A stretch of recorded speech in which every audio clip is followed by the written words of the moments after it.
Hello everyone and welcome to Shelved. Now a couple episodes ago we looked at a Spider-Man movie written by Andrew Kevin Walker from the early 90s, and today we have another Andrew Kevin Walker script.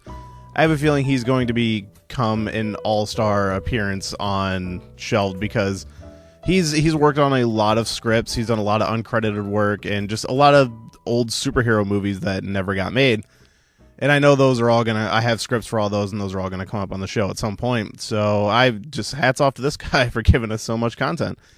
You might know him as the writer of Seven by David Fincher, and he's also worked on a couple other high-profile movies. But we looked at a Spider-Man movie, which was pretty similar to the movie that ended up coming out. This time we're gonna look at one of his movies that is completely different from what eventually came out, and that is his script for X-Men, written in 1994. Now, the story goes, the company that owned the rights to Spider-Man in the early 90s also owned the rights to X-Men. And they had approached James Cameron to direct X-Men. And they had a meeting, and they were talking about X-Men, and then Spider-Man came up, and then they started talking about Spider-Man and explaining it to James Cameron, and there was a quote from somebody, someone relayed this to me from another podcast. I don't know what podcast it is. But basically that when they started explaining to Spider-Man to James Cameron, it was, James Cameron doesn't want to make a Spider-Man movie anymore, or an X-Men movie anymore. He wants to make a Spider-Man movie. So James Cameron moved on to Spider-Man, and X-Men just kind of fell to the wayside until eventually that company went under and the rights went all over the place. So this was the script that originally was going to be offered to James Cameron, and it's a very interesting X-Men script. It's really interesting to think of it as X-Men in the early 90s with like where movie technology was at that time. What would this have looked like? I know we were past Terminator 2, which had definitely made some progression in the CG world, but it was still, very early, very basic stuff. Like the T-1000, there was a reason why he looked the way he did, because it was easy to do. But I mean, I would have loved to have seen an early 90s X-Men movie. This script is very different from the movie that eventually came out. And I will say the movie that came out stays more true to the tone and the story of the comics. But I would have liked to have seen this movie made. Like, I could easily imagine a world where this movie was made, and then in 2000 they had rebooted the franchise. But it's an interesting read, and it's always interesting. I'm fascinated by the late 80s, early 90s superhero scripts, because, I mean, Batman in 89 changed everything, and it became possible. I mean, Superman movies had already existed, but Batman kind of grounded it. And it's interesting to see, like, there was a ton of different superhero movies that were going to be made afterwards because of the success of Batman. And I love reading these, and there's more to come, and there's so many superhero scripts. I'm trying not to do only superhero scripts, but I give my guests a list of scripts, and they pick the ones they want to do, and they often end up picking superhero movies. But I'm trying to, get a little variety in there. But I sat down with Maggie, who had been on the Star Wars episode, because she is my resident X-Men expert. We were both huge comic book fans, but X-Men has always been kind of a blind spot for me in my comic knowledge. I have read some X-Men stories. Over the last year, I've been trying to really expand my knowledge on X-Men, and I've been buying a lot more of their comics and kind of going back and reading some of the bigger stories. So she's kind of the one I go to for X-Men stuff. So when I found this script, I knew that she would be the perfect person to bring on for this. So I really hope you enjoy the episode. I thought it was an interesting conversation. Yeah, it's X-Men like you have never seen on screen before, and it really would have been an interesting movie. The cast of characters was interesting, and I just can't even imagine who in the early 90s you would have cast in these roles, but it's fun to think about, and I really hope you guys enjoy this episode. X-Men is a fun one, and Andrew Kevin Walker, we're definitely going to see you again. So this is X-Men from 1994 with my friend and returning guest, Maggie.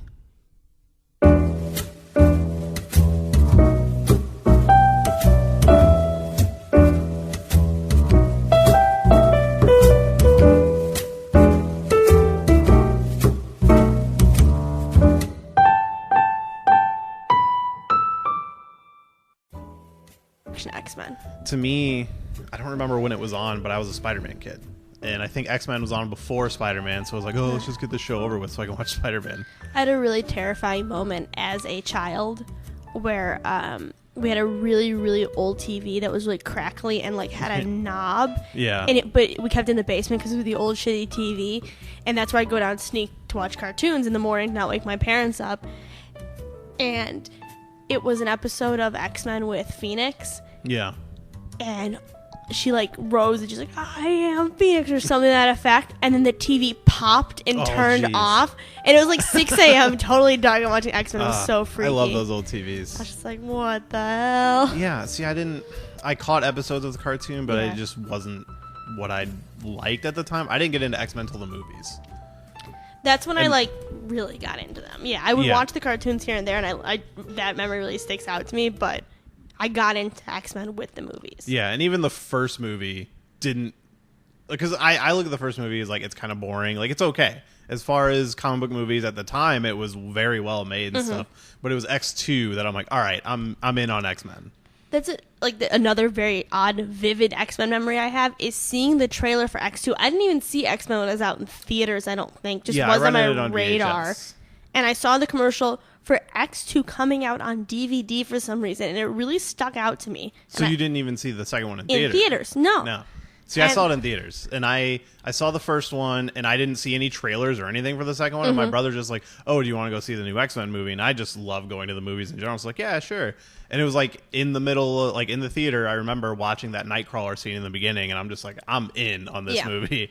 Yeah, so the trailer got to me, and I had to see it, and I rented X1, the first one and the second one, saw them same weekend.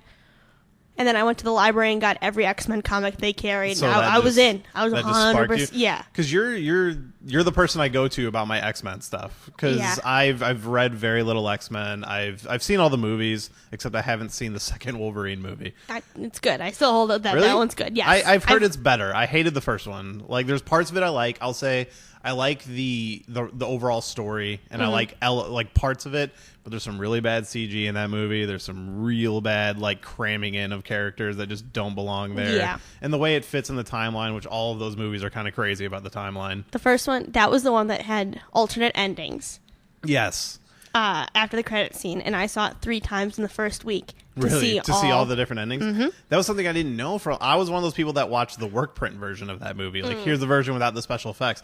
I didn't see the actual movie till, like, 4 years afterwards, and when I owned the Blu-ray, I got it for like $2 or something, and that's when I finally watched the full version of the movie. It came out on my 18th birthday, and that's what I did for my 18th birthday. Yeah. Man, is that long ago? Yeah, because it was right before I started dating my husband. I guess the first one came out in like 2000, 2001, somewhere in that range. It's one of those things because I didn't see it then. I can't place it exactly, but it had to be around then. And then I probably started watching around like 2003, and that just got me into comics entirely. American comics, at least. Yeah. See, I've still only just recently started getting into X-Men comics, and I kind of went to you like, where should I start? And because like there's so many different versions, and you've pointed me to the Joss Whedon stuff, which I've started. Yeah, that I think it's a good entry point. If you know enough about X-Men that you don't need to you know, if you've seen the movies that you know enough about the characters, but you want to get into something newer, I find that to be a solid entry point. Then the Ultimate. Yeah, I really like Ultimate. You were lending me those books, and I actually picked one up recently. They had a sale, and they had one of the volumes on sale. I'm like, yeah, this is, I'm pretty sure where I left off from what you lent me. I really do like Ultimate, but I kind of like Ultimate for all that stuff. Yeah, that's also where it became more accessible to me, because I would just like, I mean, that was their goal with the Ultimate Universe, is to introduce new readers and make it more accessible, and it worked for me for a lot of those characters. But the X-Men we're here to talk about is from 1994, which I don't know where X-Men was at that time. As far as like the 90s, like I know a lot of the classic X-Men stuff comes from the 60s, so I don't know where they were in the 90s in terms of like, oh, who are the popular characters and stuff like that. Yes. So I've read so many of the comics, but my timeline is really fuzzy, mostly because I just would read them completely out of order, and obviously I read them in the 2000s. Yeah, you kind of just read what you get. Especially because I was like going through my library until finally they had a DVD, like a CD disc that you could put on your computer, and it gave me PDFs of like 60 years of X-Men comics. That's crazy. It was awesome. Something like that nowadays would be totally unheard of. I mean, now you got the apps and stuff that you can buy. I can go and buy the very first issue of X-Men on my app, but... Yeah, they had a DVD that was 40 years of the X-Men. You got PDFs of all the comics, and they were like not even good scans of some of them. Oh, yeah. But it was an official thing, and like they had the great like not ads in them and everything. It was really, it was awesome. So cool. That's one of my favorite things about old comics is just like the ads and things like that. Ads. But yeah, my relationship to X-Men is definitely more related to the movies. I'm kind of more the, I guess, classic comic book fan nowadays of like, oh, the movies really introduced me to a lot of stuff. Mm-hmm. Like I read Days of Future Past when Days of Future Past was coming out, and I was talking to you earlier today, and I'm like, yeah, that old X-Men stuff is kind of hard for me to get through, and I prefer the more 90s to 2000s era stuff. Yeah, it's funny because the time that I got into X-Men, it was definitely more... a couple of the artists were definitely more anime inspired, and that's actually what I was reading at the time. So that kind of helped me get into it, and then, it was my desire to go back. That's definitely the kind of art style I lean towards. The guy who did... Not the current run of Spider-Man, but the previous run before they rebranded again for the second time. Very anime art style, and it's probably one of my favorite art styles to go with Spider-Man, and that would definitely pull me into X-Men as well. It's why I like Ultimate, is because the art style is a little more contemporary and stuff like that. In the writing, because that old comic book writing, so many words, just so expositional, and it just really drags it down for me. But let's jump into this movie. Mm-hmm. I immediately, like I said, you're the resident X-Men fan that I know, so I immediately, when I found this, I was like, this is the perfect one for you.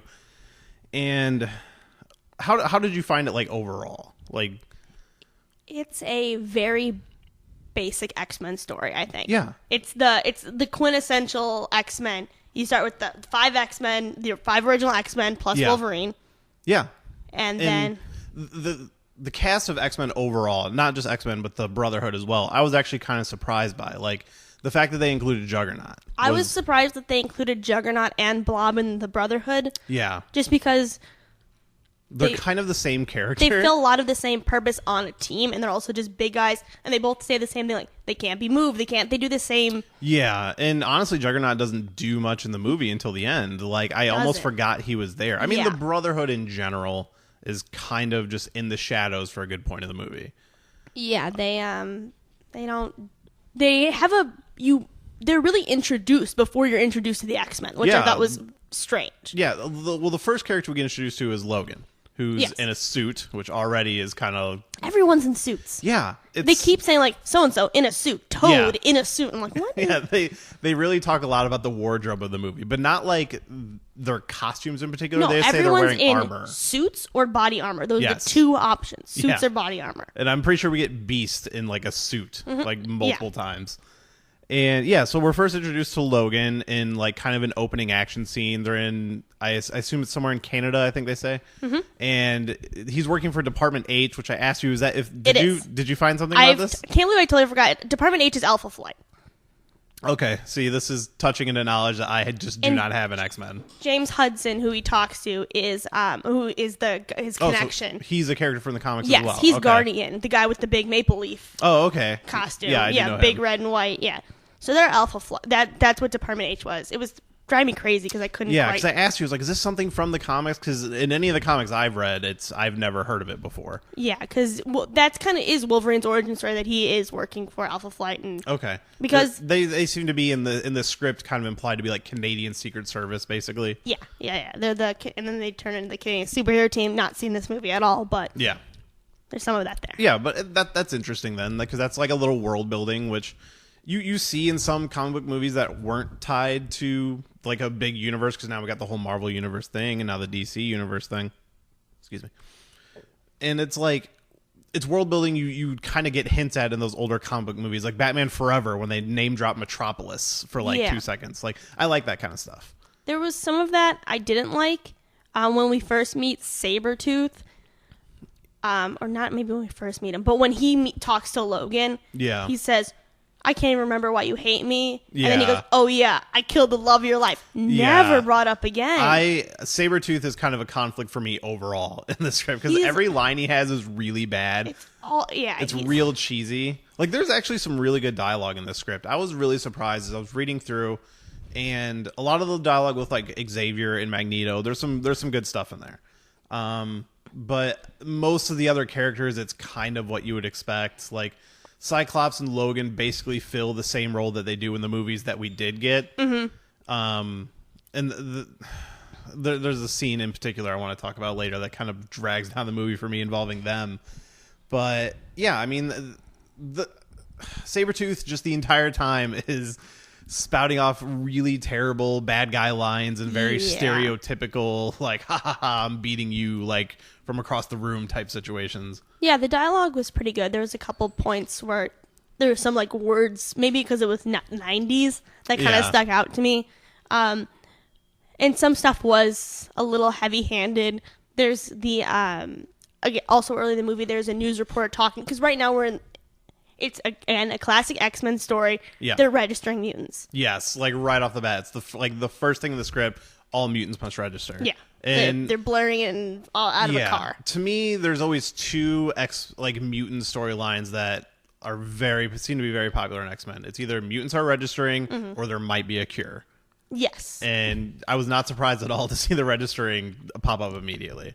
The thing that was a little heavy-handed is that right off, because you got registering, and the whole thing is like the common viewer should know registering leads to worse things. It's not just registering. Yeah. But they straight up announced, let's put them in camps and tattoo and give them tattoos. And I was like, I fucking dropped my iPad and put my hands on my head, and I was just like, no, like, let's also be Nazis. The guy said, right.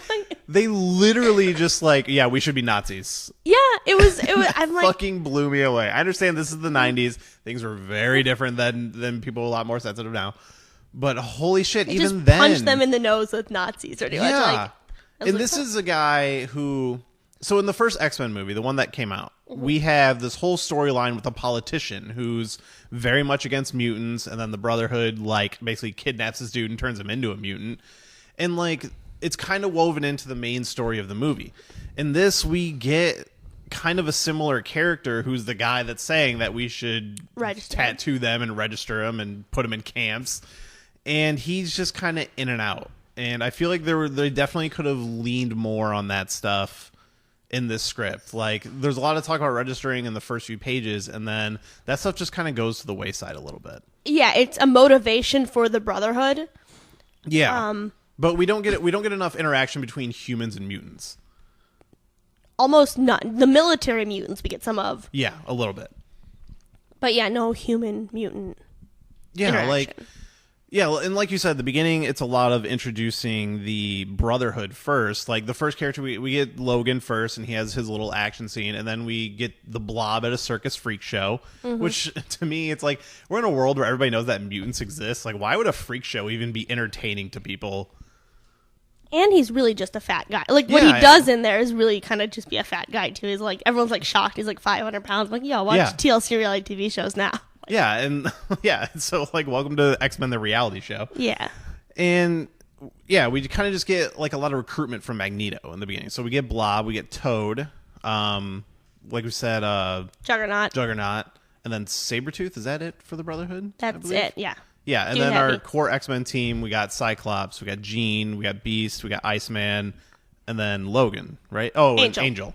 Who doesn't do much in this movie. No, and they actually kind of are addicted to him at one point. They are. They're like, hey, you're kind of off the team. Just stay in the car. Yeah, you're going to be the pilot is what he is. It was a weird, thing to announce. Yeah. I didn't understand, oh, yeah, you're not really part of this mission. Go sit over there. And I was and Xavier's kind of an asshole in this. Classic. Yeah, I mean, it's definitely, tough love. But he's basically just Angel, you're kind of useless. Because we get introduced to the Brotherhood, and then we get the scene where they're breaking out Juggernaut, and this is our introduction to the X-Men. Which is it's a decent opening scene, a decent opening action scene. But it is kind of far in the movie, if you ask. Yeah, I mean, I know we've met Wolverine, but just because we're seeing it's weird that we see a villain origin story without a hero origin, kind of. Yeah, we get introduced to all the villains, and then they're breaking out Juggernaut, and then the X-Men just appear, and we don't know who they are. We know who they are, but we've gotten no introduction to them. Mm-hmm. And the only way we're learning who they are is like they're shouting out names to each other, which is fine. That's kind of movie making 101. Jean does not even get Marvel Girl in this movie. She is Jean. See, and that was the thing that as a younger comic book reader, I didn't even really know her as Marvel Girl. That was something I learned way later. But yeah, she's just... Because they drop it very fast, I feel like. But it's just odd in this... It stands out because it's not explained and everyone else has code names but her. Yeah, and it is one of those things that even nowadays when it pops up in the comics, I'm like, oh yeah, she used to be Marvel Girl. Because everybody... It's just Jean Grey and Phoenix. Because that becomes her drawing factor. Is like, hey, she becomes Phoenix. Which I was surprised there wasn't really... There's like the smallest hint of a Phoenix connection in this, which I wouldn't even say is really... She just like at the end unleashes a lot of energy. Power, yeah, but they don't dig into the Phoenix stuff like a lot of the other movies did. How old do you think they are? That is a good question. Because as far as I can remember, there's no... I would say... They kind of play to the ages from the comics. Like, Bobby's definitely younger, Iceman. It says Angel's the youngest in the script, which I thought was a weird choice. Isn't he younger on the team? Or Bobby's the youngest on the team, normally. He's always like a teenager in the early days. Well, they're all technically supposed to be teenagers, like, in the beginning of the comic. But they kind of, they get older, but... Like, I would say they do kind of come off a little young. Like, I would say you'd be pushing it by saying Cyclops was in his early 20s. Yeah, I was trying to figure out because Warren or Angel is running a company, which you see in one scene where he goes, "Sell stocks." Yeah, I'm like, he's very stereotypical on the phone, like, "Buy this, sell that, come on." And it's just like, and they're like, "Oh, how do you run a company?" And he's supposed to be the youngest. Yeah. So I thought that was very strange, but I guess he just inherited it from his dad or something. But yeah, I was trying to figure it out because Xavier says at the school. Or that it's disguised as a school like it is normally. Yeah. But you get none of that even we're teaching these kids. They are just the X-Men. Yeah, and there's no other mention of other students in the school. Yeah. It's just these characters. Yeah, and they're, no even, kind of education. They're just the X-Men. So and we never see them in a class or learning. We see a danger room scene, once or twice. Like, we see Logan in the danger room when he finally gets recruited. And then we see a team danger room scene. But other than that, there's no lessons, there's no classrooms. You think back to the first movie, they show Kitty Pryde, who was kind of the main focus of that first movie. She's in multiple classes in that movie. Rogue. We see Rogue, sorry. Damn it. We see multiple classes happening. We see Xavier teaching a class. And in this, it's just there's 6 people living in this school, and that's it. Yeah, and they don't see... And they're just... Literally, their entire focus is being X-Men. Yeah, It's weird to think about these older comic book movies. Like, when me and Zis did Spider-Man and stuff, it's filmmaking is just different now, and you can definitely see that, they in the X-Men movie they populated a school, but in this, it's very, they go big on some things the way something, the final battle scene is written very big for, a 90s movie. I look at this, I'm like, man, thinking of the technology they had back then, it'd be really hard to see how they're going to pull this off. But then they, really condense the movie in other places by, not having any other students in the school. But that's how, they really do go back to the beginning of the X-Men comics when there were only the 5 people there. Yeah, and we see that a little bit in First Class and Days of Future Past. The really beginning. Yeah, it's there's literally just Xavier and Beast hanging out in this mansion in those movies. So not completely unprecedented, but it is a little different from what we're used to from the other movies. From the universe that the current movies where this is a school, they're learning, they're also learning about their powers, which isn't a big thing in this either. They seem to know their powers, they're just practicing. Yeah, they've definitely been doing this for a little while. Whenever the X-Men do finally get brought up by the news or the government or a while, it's implied that they've been around for a little while at least. That's also a thing that this movie is missing. That's a common X-Men trope, that is control. That mutants can't control their powers, and Rogue really does that job in the first movie. Yeah, absolutely. But here, everyone's good to go. Everyone's got pretty good at their powers. They can make, ice balls and throw them at people. And yeah, even if you think back, they in this, they talk about how Iceman does completely cover himself in ice, which is something we don't even see until the third movie. Mm-hmm. And then in the second movie, you got a lot of Jean having trouble controlling her powers. That is a common thing throughout the movies. And then Cyclops, obviously, with his eyes, which is I guess that part would be nice. That's kind of the only thing we get in this. Well, moving on from, like, the bad guys, we get introduced to a small military, I don't want to say faction, but, like, group led by this guy, Guy Ritchie, I think is his name. Mm-hmm. And the Pale Man and the Tan Man are just two guys that show up. Yeah, two suits that kind of have one scene. And then we got Trask, who did make it into the movies eventually, played by Peter Dinklage. And they're kind of like our military bad guys in the movie. And I have a problem with these guys in the same way I had a problem with the movie X-Men Apocalypse. Whereas if you think of Apocalypse, there's the scene where Apocalypse links with Xavier and launches all the nukes into space. Mm-hmm. And then the mansion gets destroyed. And then military guys just show up for no reason. I mean, they give you the faintest reason in the movie of, like, oh, we just detected the world's most powerful psychic launching missiles from here. I'm like, why the fuck are you guys here? Yeah. That scene really bugged me in Apocalypse. It was literally just so they could cram Wolverine into the movie. And it's kind of the same thing in this movie. We get introduced to them kind of early on, and then there's the encounter with the Brotherhood, and then Sentinels just show up at the mansion. And it's kind of the same thing. They wanted to get this military, they wanted to get the Sentinels in there, obviously, but it is a weird, and it takes place at a weird time in the movie where they pretty much just distract the X-Men from dealing with the Brotherhood. To me, it feels exactly like the scene in X-Men Apocalypse, because that scene just distracts from them going after Apocalypse in Egypt. And that was a weird correlation that I drew between this script and that movie. Like, to me, it takes place kind of in the same part of the Apocalypse movie, and it serves the same purpose. Yeah, they're pretty much the same. Yeah, it's just time filler, and we're going to cram in Sentinels. There is one line during the part where they when they finally beat the Sentinels, which is kind of near the end. Do you know what I'm talking about? I think so, like vaguely. I don't know if I have a note on that. So the guy says, Trask says, like, the beauty of them is they take care, or they learn themselves, or something to that effect. And then Guy Ritchie, after they get defeated, I just imagine it like a cartoon, like they're under a pile of junk. Yeah. He repeats the line in a sarcastic tone. And I'm just like, are they supposed... And that just made me think, like, are they supposed to be comically inept bad guys? It was just a weird little... There was a little bit of disconnect there of, like, I don't understand what these characters are trying to accomplish. I mean, aside from killing all mutants, tattoo them, put them in concentration camps. Yeah, aside from, like, let's Nazi up these mutants. But, yeah, the whole way that scene wraps up of, like, oh, they just, like, somebody literally launches a Sentinel, like, way out of this woods and onto their trailer, and then they capture all these military guys and wipe their minds and, like, dump them in, like, a grocery store parking lot or something. Jersey, yeah, like, it's just that whole scene is just this weird distraction, and, like, it definitely feels like, oh, we got to cram in Sentinels because that's a big thing for X-Men, which, hey, they would have done it before this series did because it took us all the way until Days of Future Past before we got a real Sentinel. Yeah, it was strange, and the strange thing is, at that same time, where they're fighting these bad guys that are, dangerous but maybe a little cartoonish, inept, even a little bit, the Brotherhood is destroying New York. Yeah, like...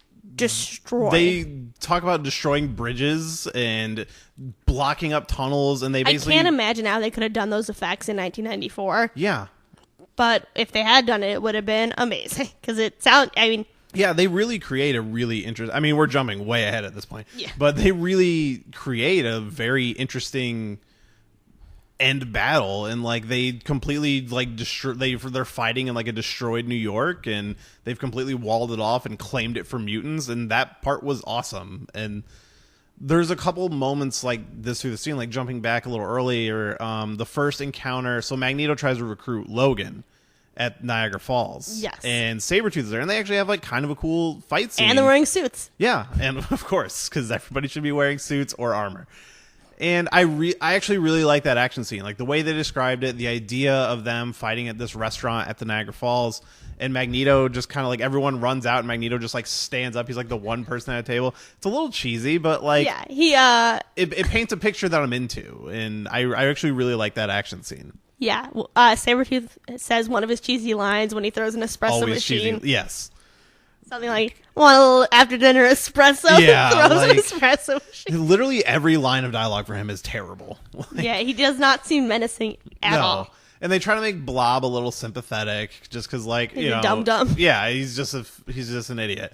But then they also do things where they, like, have him jump out of a plane onto another plane, and it's just like, 1994. I'm trying to think, like, you got like movies coming out in '95, like Jurassic Park, so like special effects were catching up, but I what can't, the script was writing. No, they really wrote this big, and I would love to see what it would have become, because I think it could have been a good movie. Like, at the time, it probably would have blown us away. Depending on, or it could have looked... It would have been after Batman Returns. Depending on the budget. It could also look like a computer-generated mess. Yeah, like, this movie would have came out around the same time as, like, Batman Forever, because Batman Forever was, like, 94, 95, and I think Batman Returns was, like, 92. I don't know if there were any other comic book movies in between there. But there's really not the kind of actual special effects in those Batman movies that would have to be in this movie. No, like the closest thing in Batman Forever is like the end when they're in the boat and the ship, but most of that's just like they're on sets or they're in a prop plane and they just have like a projected background or something like that. I can't imagine doing even that plane stunt with the Blob. Where he'd fall through a plane. Yeah, that would be... Or even Iceman's powers. Like, I would love to see what it would have looked like, just for, like, I feel like it'd be one of those things to pull out your collection and be like, hey, guys, remember when X-Men was like this? And just, like, kind of laugh and have fun with the cheesiness now, us in 2017. Yeah, because he, like, straight up freezes people. Yeah. Like, turns into ice. And they talk about him turning into complete ice. Yeah, I'm honestly glad it didn't come out, just because you wouldn't have got the one that we did get. Yeah, and I don't know how you feel about that first movie. To me, I think it's a good superhero movie. To me, that one's a little boring. Like, it's the one I'm least likely to watch. Like, if you were to offer me up those movies, I might even go X3 over that one, just because I'm not gonna say it's a good movie, but there's some scenes I like in X3. To be honest, the original one is probably my favorite. Really? Over X2? I love X2, but something... Especially those first couple scenes, like Rogue and Wolverine on the road, finding everything out. There's something about it I just love. I mean, I think the first movie is good. Yeah. The third movie is bad. Mm-hmm. But I really like that scene in 3 where Magneto's flipping the cars and crushing them and stuff. And there's the fight scene with Wolverine in the woods. But I mean, if you're going to ask me my favorite from the original movies, it'd be X2. If you're going to ask me my favorite overall, it'd be Days of Future Past. And 1 would definitely fall somewhere in the middle for me. That sounds about right, yeah. Oh my god, I just peeked at my notes and I can't believe I didn't think of this sooner. But the only thing I even wrote down for this scene is Mel Gibson. Yes, I love that so much. I would love to have seen this if they actually had gotten him. So there's a scene where Beast and Xavier are driving to the city. Beast is his driver, and they get pulled over by a cop. And obviously, Beast, looking the way he does, is like, hey, can you help me out, to Xavier? And so the cop walks up to the window, and instead of seeing Beast, he sees Mel Gibson and gets out of a ticket by being Mel Gibson. I find it so funny because instead of having, like, Xavier, like, do pretty much a Jedi mind trick on him, like, hey, we weren't speeding, get out of here. Yeah. He convinces him as Mel Gibson. Yeah. Like, hey, man, I've been really busy today. Help a brother out, kind of thing. Yeah. I'm like, why are you making this more complicated? I feel like this was the writer just being like, man, I'd love to work with Mel Gibson. And I feel like if I write this part, he might be in the movie, and I get to work with Mel Gibson. And it's like, you think of any movie that has like a celebrity cameo, it's hardly ever the person they get in the movie is the first choice. And I would love to, it's just one of those things. It's like, he obviously wanted Mel Gibson, but who would they have got, Like, hey, maybe Mel Gibson. At the time, he was a really big star, though, so I'm not seeing it. But I would love to have seen who would have done this, like, 30-second cameo. And just the idea of reading something like that in a script, I laughed so hard. Like, what? Yeah, that was basically the reaction I expected when I brought that up. So it's like, this movie, it goes a little long, and I'm trying to get all my notes together. Like, what did you? Oh, sorry. Did you have? I said if you're gonna think of your favorite, I was trying to think of something to say. I'll just read my favorite line that Sabretooth says. Is that a way? he says to Wolverine, "Is that the way you talk to your old spying partner?" Oh my god, yeah. That was my favorite one. Really bad expositional line. I feel like most of the conversations between Wolverine and Sabretooth are for pure exposition. Like, we need to set up how we used to know each other. Partner. Yes, that was... God. Every line he has is bad. Like, this person just was not... This is Andrew Kevin Walker, I think is his name. He just does not seem to understand the character of Sabretooth. No. How did you feel about the characterization of, like, the different X-Men? Like, to me, I felt he pretty much nailed Iceman because you just gotta have, like, a kind of bumbling kid a little bit. Yeah, I mean, there wasn't... You barely got Angel. He's making deals, and he's got wings, and apparently he's incompetent. Yeah, they break his wings, and they're like, he may never fly again. They may like, never heal. And then, like, let's just admit that this is a shitty character that we need to write out of the franchise. It was very strange to how he was treated. It was like, why is he here? Yeah, it definitely felt like, oh, well, we have to have him because he's one of the core X-Men, but let's just get rid of him. Yeah. Cyclops, I thought, was good, being the leader, but also doubtful. And yeah. Beast was a little weird for me because they kind of turned him into a wisecracking. I mean, is he like that in the comics? Yeah, he is. Okay. But, some of the stuff was a little weird. He kind of became a fact machine too at some points, like just spouting off really weird like facts. Like in one little dialogue moment, he quotes like multiple books from multiple authors, where it's like, we get it, like Beast is a genius, but it just came off a little braggy. Yeah, he can be like a little sarcastic-y, kind of jokey, but not, it didn't come off the same way as it's in the comics, at least. I mean, most of the X-Men comics I've read, which is, granted, not as many as you, or I haven't read that many, it's like Beast is always the super serious. Maybe I'm just reading the very serious X-Men comics, but he's always really serious. And the time period that you're probably reading from, totally, where he's kind of more monstery. Yeah. And he's always in his lab working on something. And yeah, there's definitely a time where he's darker, but I'd say, especially during the time period this comic is looking into, it would make sense for him to be a little more goofier. Okay, yeah. See, I've just never encountered any Beast stuff like that, and to me, it was just coming off like a little much. It was. I think partially because some of that stuff wasn't written great. Yeah. Logan was kind of the same for me.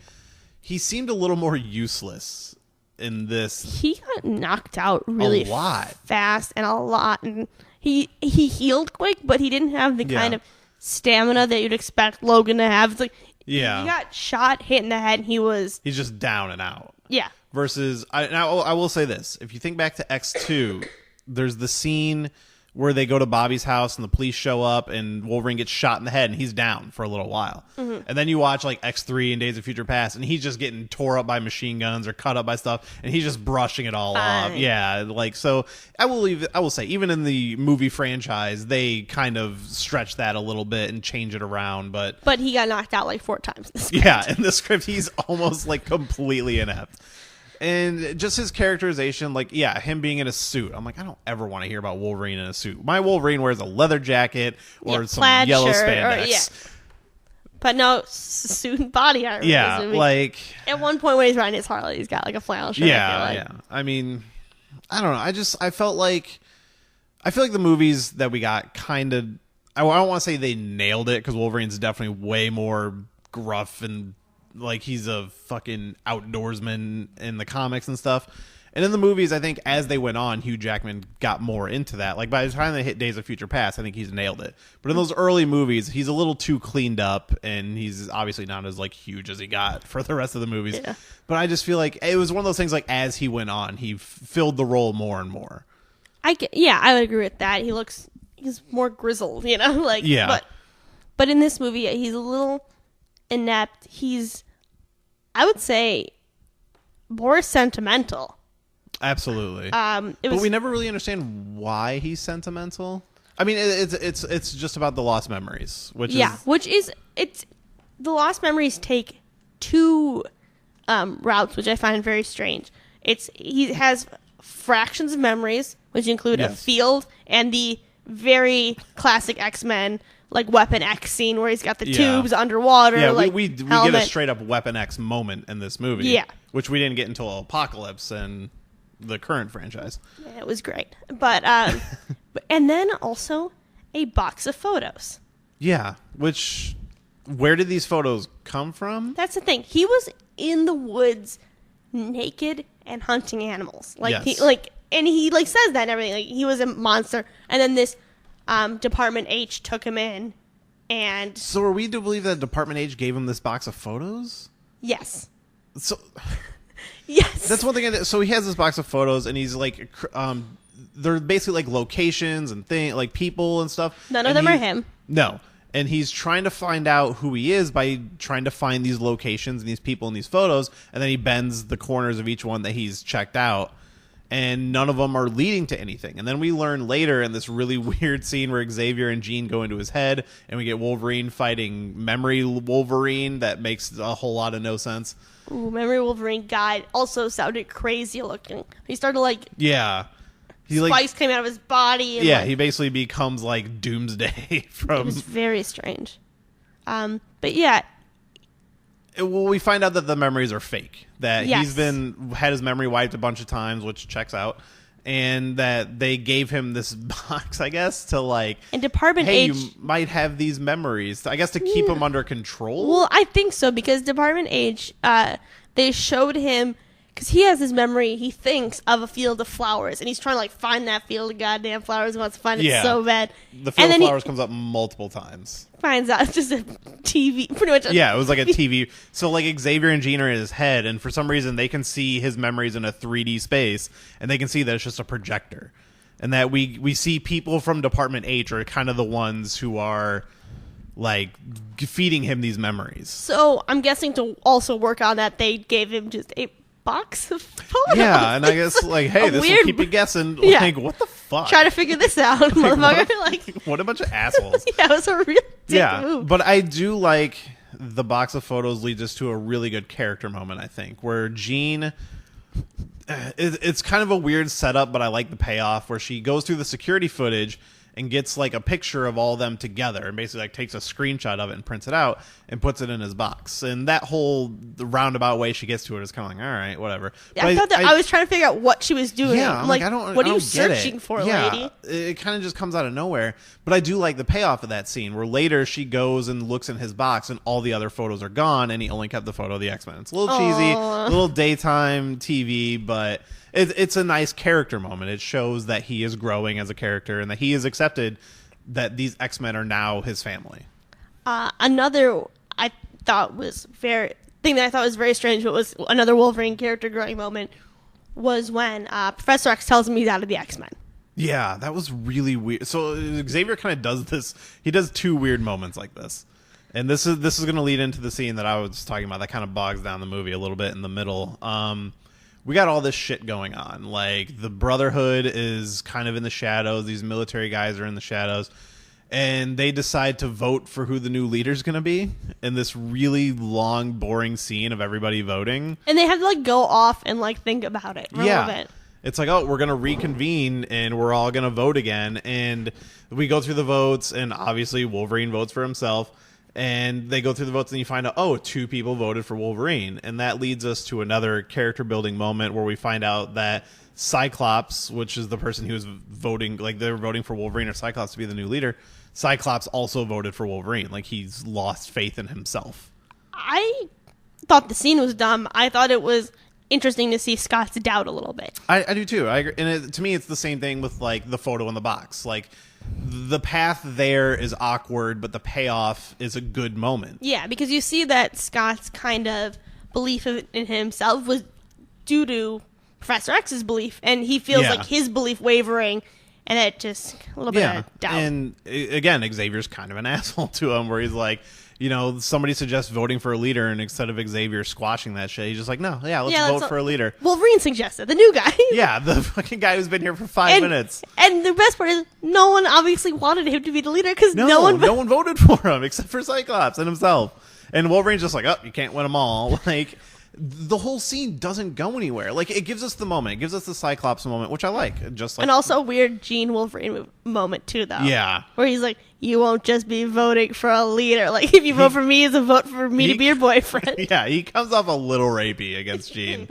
Like, and I mean, they've always kind of had that animalistic attraction to each other, and like in the comics, in you the want the bad and boy, stuff. don't you? Yeah, and in this movie, it just comes off he's real pushy, and she's into it for like a second, but then it's just like that's another part where I was thinking about the age thing. I'm like, how old is everyone here? Yeah. And yeah, in high school. I mean, we know Wolverine, his story, he could be like 200 years old. We don't know. He says he could be 30, and that also made me wonder about, does he think that's he says, I could be 30, I could be 100. I was like, yeah. How old are you? Yeah, and I don't know. Oh, it's so creepy. Yeah, he wasn't. So actually, I was going to ask you this question, but then I kind of had this answered for myself today when I was reading an X-Men comic. I don't remember Magneto ever being referred to as Magnus before. And then I was reading House of M earlier today, and Magnus is also comes up there. Yeah. Is that actually his name? His middle name. It's his middle name. Because even in the script, he's not often, I think especially in the newer comics, never referred to. I mean, like House of M, maybe because that's kind of a weird alternate world. But, yeah, and that one's been retconned at this point. But I was actually trying to remember if I was thinking about it because of the movies, and they did use that in the comics. I don't know why. It kind of... To me, this was the first time I ever remember it standing out to me. And then... That's what made it weird. Yeah, because they definitely don't use it in any other movies. No. And it was weird that I saw it in this script, and then I was reading House of M, which came out in like 2008, somewhere maybe around that range. Mm-hmm. So it's a little older. And yeah, and all of a sudden I'm seeing it pop up in that book, and I'm just like, I don't remember this ever being part of his name before. It's one of those things that when I read it, it made me doubt. I was like, do they ever use this? There was a clone of him. Was that guy's name Magnus? I don't know. If I start talking about clones, X-Men stuff gets so weird. Doesn't he get younger at some point, That's a clone. That's a clone? Okay, yeah. X-Men's so Falls weird. in love. It's part of the reason I read it for so long, and then in the past couple of years I have fallen off just because it's so much easier to read trades than try to keep up with like a weekly pull list. And that's what I'm at, is I'm trying to find a good series to read where I can just start getting the trade paperbacks and try to dig into it. And I'm just kind of lost on some of this stuff. Whenever someone says this is a really good trade, I'm like, all right, I'll read that. I'm not going to be following every X-Men series. I mean, for me, it's like, oh, this stuff went on sale on the app, so I'm like, oh, I'll pay $3.99 for a book that's normally $15. So I'm like, that makes sense. Yeah, so that's kind of where I've been digging into. But, while they're voting on this leader, that's when the Brotherhood is basically taking over New York, because God forbid anybody pay attention to what's going on there. No. And we do...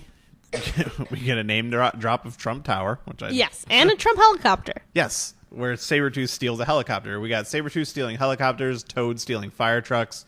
They're blowing up tunnels and flooding tunnels and taking down bridges, and they basically turn New York City into an island. And they're like, this is where mutants are now. Yeah, they're like, we got a couple bridges left. Get out while you can. Yeah. Apparently there were no mutants already in New York, which I thought like, oh, cool, we're going to get a bunch of new mutants introduced. That was something I also found very interesting, was I was trying to figure out how big is the mutant population in this X-Men universe. It doesn't seem very big. Like, because you got to think that New York has fucking how many people? Like a couple million for sure, just in the city. And you don't see a single other mutant besides it's implied that everybody's leaving. So you're telling me there's not one mutant just hiding out in New York somewhere? There's the Brotherhood, there's the X-Men, and then there's one guy with 4 arms at the beginning of the movie. Yeah, that's the entire list of mutants we get from this whole movie. Yeah. And they do imply that, like, they take over New York, and Magneto makes this announcement on TV, and they imply that mutants are flocking to New York, but they never reach there. They're never mentioned again. There's no even hint of another mutant in this movie. We don't, like, cut to another mutant. No. It's not like, oh, mutants watching on TV around the world and like, yeah, we like what this guy's saying. We're going to go there. It's just like, no, it's like, oh, apparently somebody's watching on satellite that there's mutants flocking to New York, but they don't matter. Mm-hmm. In the meantime, we got to fight Sentinels. Gotta deal with those Sentinels. Yeah, it's like, so they're at the mansion and the Sentinels just like appear. And we got 3 of them. They follow the tracker because they, at one point, they capture Beast. Yes, Beast got captured and they track him. Yeah, and he escapes. So which was kind of like Beast gets captured and he's just like the military guy Guy Rich and what's his name, Trask. They have him in their lab and they're like torturing him and experimenting on him. And they mention Trask taking his blood, but they never say what it's for. Trask is supposed to make a bunch of mutants. Yeah, that's right. And he's going to get $100,000 per mutant he makes. I'm like, what are you doing? This made no sense. So it's like implied that, the government and the military hates mutants, but they want to create their own mutant army? Yes. So this is one of those 90s things where it's like, of course we have to have this bad guy plan, and it doesn't really make sense in the universe of X-Men or the world we're creating, but whatever, we're just going to do it anyway. There's other world building one that doesn't make sense except that it's 90s. Professor X implies that mutants exist because of pesticides. Does he really? He says something near the beginning. He goes, "Oh, you expect there not to be mutants when there's all these like chemicals and we're feeding each other?" Yeah. And then he mentions pesticide. I'm like, huh, not very X-Men. Yeah. But kind of 90s. I liked in First Class when they call them the children of the atom. Like, I like the idea that mutants didn't really become a thing until we invented the atomic bomb. Although that doesn't really make sense because in Eric Magneto, he was in World War II, so I guess that doesn't really make sense. There's always been mutants because of Apocalypse. Yeah, but so, if you really want to dig back, it starts to get more. There's more mutants. There's always been mutants, but now all of a sudden, like that was something in First Class, the movie that they touched on. Is like, the children of the atom, like the atomic age brought forth mutants and stuff like that. Mm-hmm. And rather than pesticides. Yeah, I don't know. Pesticides is not going to do it for me. Yeah, so this leads us into the big final battle in New York, which I like it. I actually really like the battle they create. It gets a little, I don't want to refer to it as 90s, but it's very early filmmaking. Like, everyone gets in. They have this really kind of ridiculous scene where they're all trapped in Magneto's like big ball of metal. Yeah, he's like pushing all this metal on top of them, and Jean's formed a barrier, and they end up going underground. And they end up getting split up, and we don't really know how they get split up. I think they hit. There's a funny scene where they're digging underground, and Wolverine's just kind of like, I hit a gas pipe. And it's just filling up with gas, and they're like, oh shit, what do we do now? They have a giant sunny bubble full of gas, and it's like, all right. I thought that was kind of a fun scene. And then that leads to them. Wolverine's useless. Yeah, pretty much. Like, seriously, in the movies, they put so much credibility on Wolverine as a character. And in this, he's just getting knocked around all the time. He never really wins a fight. That's not too I don't think he ever wins a single fight in this movie. And he's just kind of an idiot. The thing before the final battle I want to talk to is the Professor X tells Wolverine he's out of the X-Men. Yes. We touched on that earlier. He pretty much goes like, get out of here, kid. You're not wanted here anymore. Like take you 1 second to get out. They're literally boarding the helicopter to leave, and he's just like, oh, by the way, you're out. And then, 2 seconds later, he was like, JK, I was just testing you. And I'm like, what a fucking prick. So weird. I'm like, and he's like, really? Right now is think when you about would do how that? you felt when I told you weren't in, how you felt like you lost everything. I'm like, what are you doing, Professor X? This is not the time for that, that moment. Oh, God, yeah, that was really fucking weird. I was so confused as reading because I'm like, is he out? What is Professor X doing? And then I'm like, his actual plan's somehow worse. Yeah, I'm serious. He is an asshole in this script, and I know he can be in the comics, but he's an unhinged asshole. That's a terrible plan. Yeah, it's almost like he's torturing them to teach them a lesson. Yeah, because he's trying to be manipulative, but he's bad at it. Yeah. Oh God, such an asshole.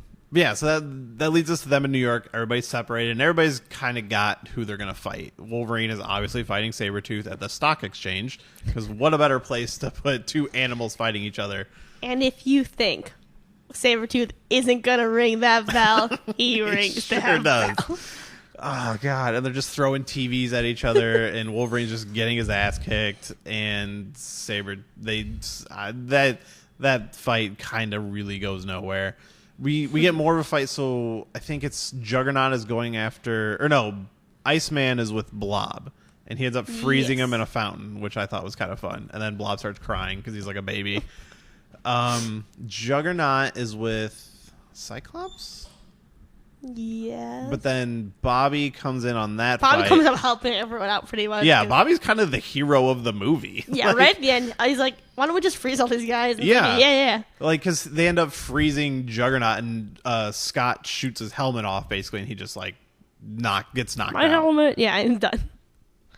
Which Juggernaut is one of those characters I have not really encountered in the comics, so I don't know how he's one of those guys where his power is just like, how do you stop this guy? And I've never really read any of the comics where he's popped up, so I don't know how they often stop him in the comics. So Pretty much the whole thing on Juggernaut is he doesn't stop, so you gotta stop him. Like, that's... Yeah. So it's stuff like, freeze him in ice. Or they end up usually going to take his helmet off because he's immune to psychic powers with the helmet. Yeah, I mean, I've seen him in like some of the cartoons and stuff. Yeah. So that's usually how it ends up going as far as I can tell. But yeah, and he's one of those characters that's just like, how do you stop this guy? Not Professor X's half-brother in this, I'm guessing. No. Is that from the comics? So that... I was always wondering, is that canon? Is that how it always if it's is? stepbrother or half-brother, but yeah. So that is actually from the comics. Yeah, they might be stepbrothers. I think I saw that in one of the cartoons. I'm like, is this just for the cartoon? Is this for the comics? No. I really need to get up on my X-Men.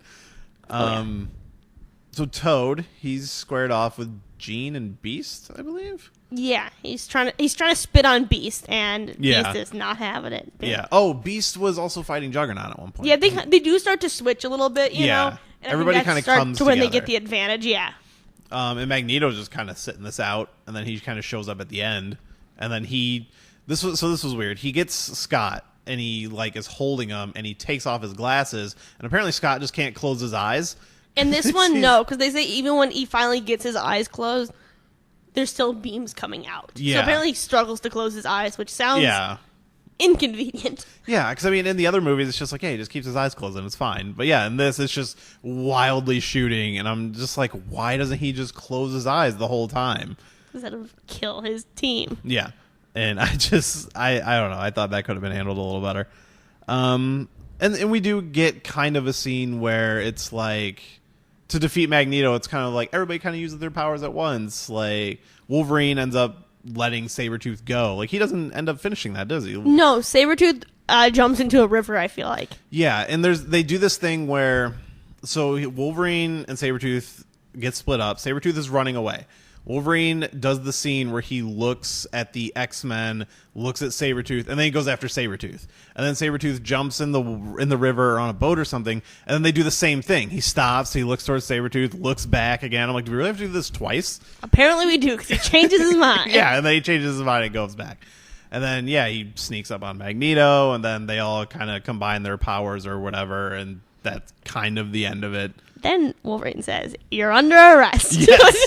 As if they have any authority to arrest you anybody. You are also terrorists in this world. But don't worry, because they hand them over to the government, and the government still says they're terrorists. Yeah. Like, I was like, what the fuck, man? You can't even cut them a break? Like, they just, like, New York, this is a very horrible thing that has happened, and they saved it. And they're like, nope, terrorists. Unfortunately, they couldn't catch the X-Men, is what they say at the end. Yeah, and they straight up label them terrorists. Mm-hmm. And yeah, that one was really weird to me. But yeah, I mean, I guess that pretty much covers the story of the script. Yeah, there's a quick wrap up after they. Very quick. Yeah, it's a party. Party. Wolverine's gonna leave, and then he's like, "Oh, I'll be back," and then they just walk into the mansion, and it's just like credits. It's a very simple X-Men story. Yeah. It's your run of the mill, like you said, registration. You Sentinels, get your core Brotherhood. characters. I feel like the Sentinels are crammed in, just like Weapon X was crammed in Apocalypse. I feel like that perfectly mirrors the cramming in of the Sentinels in this script. One female character in this movie. Yes, we are not on a roll with female characters. No, it's a real bummer.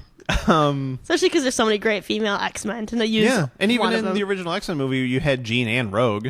And Storm. Yeah, there's no. I thought was Storm one of the original. Yeah. I thought it was kind of weird that she was left out. And she was not one of the original X-Men. Because pretty much what happens in the original comics, I know you don't know the old stuff. No, I don't. It's Jean Grey, Cyclops, Beast, Angel, and Iceman, and then pretty much they're captured, and Professor X decides to get the international X-Men pretty much together, which is Wolverine from Canada, Nightcrawler from Germany, Banshee from Ireland, Storm from Africa, and Thunderbird from the Native I American. recently learned about Thunderbird. I had never heard of him before, and then me and Chris were looking at a list of X-Men. It was around the time Apocalypse came out. We were looking at a list of characters like, who's this guy? Thunderbird. Yeah, he was one of the like first 10 X-Men. Yeah, see, I had never seen him before. In a cool costume. But so that's why pretty much they got the more in the second. So that's pretty much the second generation. So they went entirely first generation minus Wolverine because he's so cool. Yeah, I mean, they really seem scared not to have Wolverine. I mean, he's absolutely the most popular X-Men. It's between him and Xavier, which I'll say Xavier actually gets a lot of action in this movie. There's multiple scenes of him crawling away from things or him crawling down from the Statue of Liberty. Yes. Like, he gets left up at the top, and it's just like, what do I do now? That was the craziest thing. Because, okay, so there's what's a really cool scene with, I assume, like, I'm imagining visually, of Magneto and Charles talking at the top of the Statue of Liberty. Yeah.